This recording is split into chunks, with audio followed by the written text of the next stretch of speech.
Hello दोस्तों, स्वागत है आप सभी का हिंदी ज्ञान माइंस में। हर कलाकृति जितनी बार पढ़ी जाती है, सुनाई या दिखलाई देती है, उससे कहीं ज़्यादा होती है और फिल्म को लेकर शायद या कुछ अधिक सत्य है। इन्हीं पंक्तियों के लेखक विष्णु खरे, जिनका समकालीन हिंदी कविता और आलोचना में एक विशिष्ट हस्ताक्षर है, उन्होंने हिंदी जगत को अत्यंत गहरी विचारपरक कविताएं दी हैं, तो साथ ही बेबाक आलोचनात्मक लेख भी दिए हैं। विश्व साहित्य का गहन अध्ययन उनके रचनात्मक और आलोचनात्मक लेखन में पूरी रंगत के साथ दिखलाई पड़ता है। विश्व सिनेमा के वो गहरे जानकार हैं और पिछले कई वर्षों से लगातार सिनेमा की विधा पर गंभीर लेखन करते रहे हैं। उन्हीं की कहानी चार्ली चैपलिन यानी हम सब, जिसे हमने सीबीएसई क्लास 12 से लिया है, को सुनेंगे।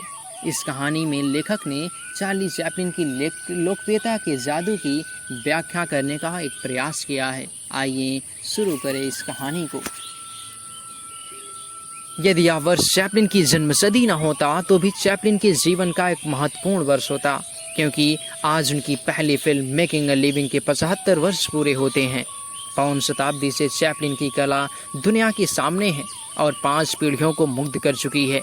समय, भूगोल और संस्कृतियों की सीमाओं से खिलवाड़ करता हुआ चार्ली आज भारत के लाखों बच्चों को हंसा रहा है, जो उसे अपने बुढ़ापे तक याद रखेंगे। पश्चिम में तो बार बार चार्ली का पुनर्जीवन होता ही है। विकासशील दुनिया में जैसे जैसे टेलीविज़न और वीडियो का प्रसार हो रहा है, एक बहुत बड़ा दर्शक वर्ग नए सिरे से चार्ली को घड़ी सुधारते या जूते खाने की कोशिश करते हुए देख रहा है। चैपलिन की ऐसी कुछ फिल्में या इस्तेमाल ना की गई रीलें भी मिली हैं, जिनके बारे में कोई जानता ना था। अभी चैपलिन पर करीब 50 वर्षों तक काफ़ी कुछ कहा जाएगा। उनकी फिल्में भावनाओं पर टिकी हुई हैं, बुद्धि पर नहीं। Metropolis, the cabinet of doctor Caligari, the Rowan Seal, last year in Marienbad, the sacrifice जैसी फिल्में दर्शकों से एक उच्चतर एहसास की मांग करती हैं। चैपलिन का चमत्कार यही है कि उनकी फिल्मों में पागलखाने के मरीजों, विकल मस्तिष्क लोगों से लेकर आइंस्टीन जैसे महान प्रतिभा वाले व्यक्ति तक कहीं एक स्तर पर और कहीं सूक्ष्मतम रसास्वादन के साथ देख सकते हैं। चैपलिन ने न सिर्फ फिल्म कला को लोकतांत्रिक बनाया, बल्कि दर्शकों की वर्ग तथा वर्ण व्यवस्था को तोड़ा। यह अकारण नहीं है कि जो भी व्यक्ति, समूह या तंत्र गैर बराबरी नहीं मिटाना चाहता, वह अन्य संस्थाओं के अलावा चैपलिन की फिल्मों पर भी हमला करता है। चैपलिन भीड़ का वह बच्चा है जो इशारे में बतला देता है कि राजा भी उतना ही नंगा है जितना मैं हूँ, और भीड़ हंस देती है। कोई भी शासक या तंत्र जनता का अपने ऊपर हंसना पसंद नहीं करता। एक परित्यक्ता, दूसरे दर्जे की स्टेज अभिनेत्री का बेटा होना, बाद में भयावह गरीबी और माँ के पागलपन से संघर्ष करना, साम्राज्य, औद्योगिक क्रांति, पूंजीवाद तथा सामंतशाही से मगरूर एक समाज द्वारा दुरदुराया जाना, इन सब से चैपलिन को वो जीवन मूल्य मिले जो करोड़पति हो जाने के बावजूद अंत तक उनमें रहे। अपनी नानी की तरफ से चैपलिन खानाबदोशों से जुड़े हुए थे और यह एक सुदूर रूमानी संभावना बनी हुई है कि शायद उस खानाबदोश औरत में भारतीयता रही हो, क्योंकि यूरोप के जिप्सी भारत से ही गए थे और अपने पिता की तरफ से वो यहूदी वंशी थे। इन जटिल परिस्थितियों ने चार्ली को हमेशा एक बाहरी घुमंतु चरित्र बना दिया। वे कभी मध्यवर्गीय, बुजुर्गा या उच्च वर्गीय जीवन मूल्य ना अपना सके। यदि उन्होंने अपनी फिल्मों में अपनी प्रिय छवि ट्रैम्प यानी कि बुद्धू, खानाबदोश, आवारागर्द की प्रस्तुत की है, तो उसके कारण उनके अवचेतन तक पहुंचते हैं। चार्ली पर कई फिल्म समीक्षकों ने ही नहीं, फिल्म कला के उस्तादों और मानविकी के विद्वानों ने सिर धुने हैं और उन्हें नेति नेति कहते हुए भी यह मानना पड़ता है कि चार्ली पर कुछ नया लिखना कठिन होता जा रहा है। दरअसल सिद्धांत कला को जन्म नहीं देते, कला स्वयं अपने सिद्धांत या तो लेकर आती है या बाद में उसे गढ़ना पड़ता है। जो करोड़ों लोग चार्ली को देखकर अपने पेट दुखा लेते हैं, उन्हें मैल ओडिंगर या जेम्स जी की बेहद सारगर्भित समीक्षाओं से क्या लेना देना। वे चार्ली को समय और भूगोल से काट कर देखते हैं और जो देखते हैं उसकी ताकत अब तक ज्यों की त्यों बनी हुई है। यह कहना कि वे चार्ली में खुद को देखते हैं दूर की कौड़ी डाना है, लेकिन बेशक जैसा चार्ली वो देखते हैं वह उन्हें जाना पहचाना लगता है। जिस मुसीबत में वह अपने को हर 10वें सेकंड में डाल देता है वह सुपरिचित लगती है। अपने को नहीं, लेकिन वे अपने किसी परिचित या देखे हुए को चार्ली मानने लगते हैं। कला में बेहतर क्या है? बुद्धि को प्रेरित करने वाली भावना या भावना को उकसाने वाली बुद्धि? उसने भावना को चुना और उसके कारण थे। बचपन की 2 घटनाओं ने चैपलिन पर गहरा अस्थायी प्रभाव डाला था। एक बार जब वे बीमार थे तब उनकी माँ ने उन्हें ईसा मसीह का जीवन बाइबल से पढ़कर सुनाया था।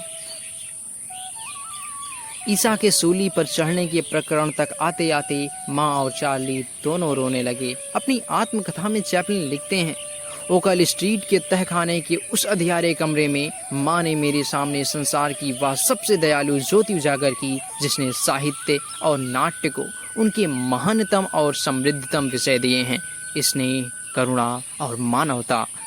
दूसरी घटना भी कम मार्मिक नहीं है। बालक चार्ली उन दिनों एक ऐसे घर में रहता था जहाँ से कसाई खाना दूर नहीं था। वहाँ रोज सैकड़ों जानवरों को वहाँ से ले जाया जाता देखता था। एक बार एक भेड़ किसी तरह जान छुड़ाकर भाग निकली। उसे पकड़ने वाले उसका पीछा करते हुए कई बार फिसले, गिरे और पूरी सड़क पर ठहाके लगने लगे। आखिरकार उस गरीब जानवर को पकड़ लिया गया और फिर कसाई के पास ले जाने लगे। तब चार्ली को एहसास हुआ कि उस भेड़ के साथ क्या होगा। वह रोता हुआ माँ के पास दौड़ा, उसे मार डालेंगे, उसे मार डालेंगे। बाद में चैपलिन ने अपनी आत्मकथा में लिखा, बसंत की वह बेलौज दोपहर और वह मजाकिया दौड़ कई दिनों तक मेरे साथ रही और मैं कई बार सोचता हूँ कि उस घटना ने ही तो कहीं मेरी भावी फिल्मों की भूमि तो नहीं तय कर दी। त्रासदी और हत्सोत्पादक तत्वों के सामंजस्य की। भारतीय कला और सौंदर्य शास्त्र को कई रसों का पता है। उनमें से कुछ रसों का किसी कलाकृति के साथ पाया जाना श्रेष्ठ कर्म भी माना जाता है। जीवन में हर्ष और विषाद आते रहते हैं। यह संसार की सारी संस्कृति परंपराओं को मालूम है, लेकिन करुणा का हास्य में बदल जाना एक ऐसे रस सिद्धांत की मांग करता है जो भारतीय परंपराओं में नहीं मिलता। रामायण तथा महाभारत में जो हास्य हैं वह दूसरों पर हैं और अधिकांशतः वह परसंताप से प्रेरित हैं। जो करुणा है वह अक्सर सद व्यक्तियों के लिए और कभी कभार दुष्टों के लिए है।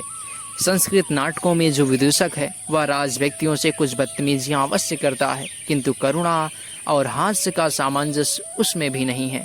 अपने ऊपर हंसने और दूसरों में भी वैसा ही मद्दा पैदा करने की शक्ति भारतीय विदूषकों में कुछ कम ही नजर आती है। इसलिए भारत में चैपलिन के इतने व्यापक स्वीकार का एक अलग सौंदर्य शास्त्रीय महत्व तो है ही। भारतीय जनमानस पर उसने जो प्रभाव डाला है उसका पर्याप्त मूल्यांकन अभी होने को है। हास्य कब करुणा में बदल जाएगा, करुणा कब हास्य में परिवर्तित हो जाएगी, इससे पारंपरिक या सैद्धांतिक रूप से अपरिचित भारतीय जनता ने उस फेनोमेनन को यूं स्वीकार किया जैसे बतख पानी को स्वीकारती है। किसी विदेशी कला सिद्धांत को इतने स्वाभाविक रूप से पचाने से अलग ही प्रश्न खड़े होते हैं और अंशतः एक तरह की कला की सार्वजनिकता को ही रेखांकित करते हैं। किसी समाज में इन्हें गिने लोगों को अमिताभ बच्चन या दिलीप कुमार कहकर ताना दिया जाता है, लेकिन किसी भी व्यक्ति को परिस्थितियों का औचित्य देखते हुए चार्ली या जॉनी वॉकर कह दिया जाता है।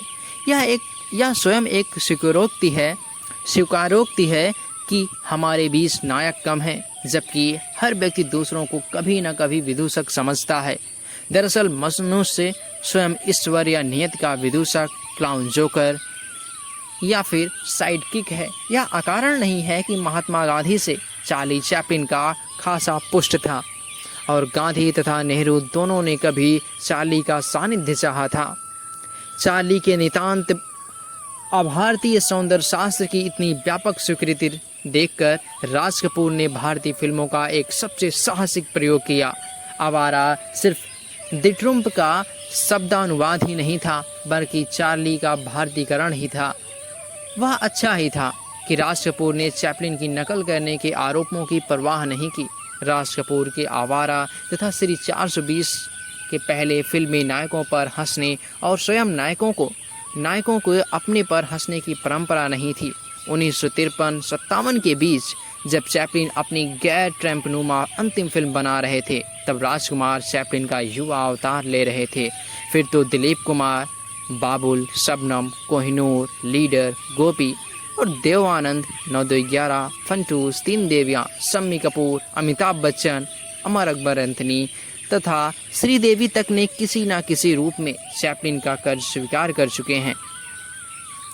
बुढ़ापे में जब अर्जुन अपने दिवंगत मित्र कृष्ण की पत्नियों को डाकुओं से ना बचा सके और हवा में तीर चलाते रहे तो यह दृश्य करुण और हर्षोत्पादक दोनों था, किंतु महाभारत में सिर्फ उसकी त्रासद व्याख्या स्वीकार की गई है। आज फिल्मों में किसी नायक को झाड़ुओं से पिटता भी दिखाया जा सकता है, लेकिन हर बार हमें चार्ली की ही ऐसी फजीहतें याद आती हैं। चार्ली की अधिकांश फिल्में भाषा का इस्तेमाल नहीं करती, इसलिए उन्हें ज़्यादा से ज़्यादा मानवीय होना पड़ा। सवाक चित्रपट पर कई बड़े बड़े कॉमेडियन हुए हैं, वे चैपलिन की सार्वभौमिकता तक क्यों नहीं पहुंच पाए, इसकी पड़ताल अभी होने को है। चार्ली का चिर युवा या बच्चों जैसा दिखना एक विशेषता तो है ही, सबसे बड़ी विशेषता शायद यह है कि वो किसी भी संस्कृति को विदेशी नहीं लगते, यानी उनके आसपास जो चीज़ें अगड़े, खलनायक, दुष्ट औरतें आदि रहते हैं वो एक सतत विदेश या प्रदेश बन जाते हैं और चैपलिन हम बन जाते हैं। चार्ली के सारे संकटों में हमें यह भी लगता है या मैं भी हो सकता हूँ, लेकिन मैं से ज़्यादा चार्ली हमें हम लगते हैं। यह संभव है कि कुछ अर्थों में बस्टर कीटन चार्ली चैपलिन से बड़ी हास्य प्रतिभा हो, लेकिन कीटन हास्य का कफक्का हैं जबकि चैपलिन प्रेमचंद के ज़्यादा नज़दीक हैं। एक होली का त्यौहार छोड़ दें तो भारतीय परंपरा में व्यक्ति के अपने पर हंसने और स्वयं को जानते बूझते हास्यपद बना डालने की परंपरा नहीं के बराबर है। गांवों और लोक संस्कृति में तब भी वह शायद हो, नागर सभ्यता में तो वह थी ही नहीं। चैपलिन का भारत में महत्व यह है कि वह अंग्रेज़ों जैसे व्यक्तियों पर हंसने का अवसर देते हैं। चार्ली स्वयं पर सबसे ज़्यादा तब हंसता है जब वह स्वयं को गर्वोन्मत्त आत्मविश्वास से लबरेज सफलता, सभ्यता, संस्कृति तथा समृद्धि की प्रतिमूर्त, दूसरों से ज़्यादा शक्तिशाली तथा श्रेष्ठ, अपने वज्रादपि कठोराणी अथवा मृदुन कुसुमादपि क्षण में दिखलाता है। तब यह सोचिए कि कुछ ऐसा हुआ ही चाहता है कि सारी गरिमा सुई चुभे गुब्बारे जैसे फुस हो उठेगी। अपने जीवन के अधिकांश हिस्सों में हम चार्ली के टीली ही होते हैं, जिनके रोमांस हमेशा पंक्चर होते रहते हैं। हमारे महानतम क्षणों में हमें कोई चिढ़ाकर या लात मारकर भाग सकता है, अपने चरमतम सूरवीर क्षणों में हम क्लैव या पलायन के शिकार हो सकते हैं, कभी कभार लाचार होते हुए भी जीत सकते हैं। मूलतः हम सब चार्ली हैं, क्योंकि हम सुपरमैन नहीं हो सकते। सत्ता, शक्ति, बुद्धिमत्ता, प्रेम और पैसे के चरमोत्कर्ष में जब हम आईना देखते हैं तो चेहरा चार्ली चार्ली हो जाता है।